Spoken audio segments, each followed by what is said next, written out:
Hi குட்டீஸ். இன்னைக்கு என்ன ஸ்டோரின்னு பார்ப்போமா? குறையா நிறையா. ஒரு கிராமத்தில் ஒரு ஏழை வாழ்ந்து வந்தான். அவன் தினமும் கிணற்றில் இருந்து தண்ணீர் எடுத்து வருவான். அவன் 2 பானைகளை வைத்திருந்தான். 2 பானைகளில் ஒன்றில் சிறிய ஓட்டை இருந்தது. அதனால் ஒவ்வொரு நாளும் வீட்டிற்கு வரும்பொழுது பானையில் பாதியளவு நீரே இருக்கும்.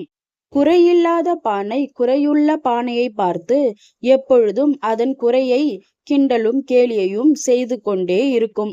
இப்படி 2 வருடங்கள் ஆனது.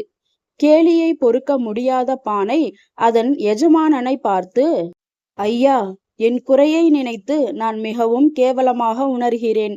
என் குறையை நீங்கள் சரி செய்யுங்களேன் என்றது. பானையே, நாம் வரும் பாதையில் உன் பக்கம் இருக்கும் அழகான பூச்செடிகள் வரிசையை நீ கவனித்தாயா என்று அதன் எஜமானன் கேட்டான். உன்னிடம் இருந்து தண்ணீர் சிந்துவது எனக்கு முன்பே தெரியும். அதனால்தான் வழி நெடுவே பூச்செடி விதைகளை விதைத்து வைத்தேன். அதை நீ தினமும் சிந்திய தண்ணீரில் இன்று பெரியதாக வளர்ந்து எனக்கு தினமும் அழகான பூக்களை அளிக்கின்றது.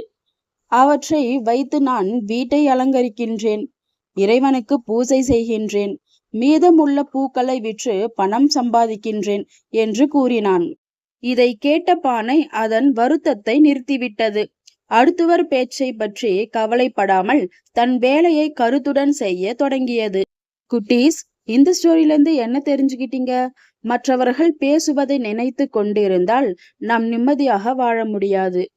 இதே போல சூப்பரான ஸ்டோரிஸ் கேட்கணுமா? அப்ப என்னோட சேனலை சப்ஸ்கிரைப் பண்ணிக்கோங்க. அடுத்த சூப்பரான ஸ்டோரியில சந்திக்கலாம். பாய்.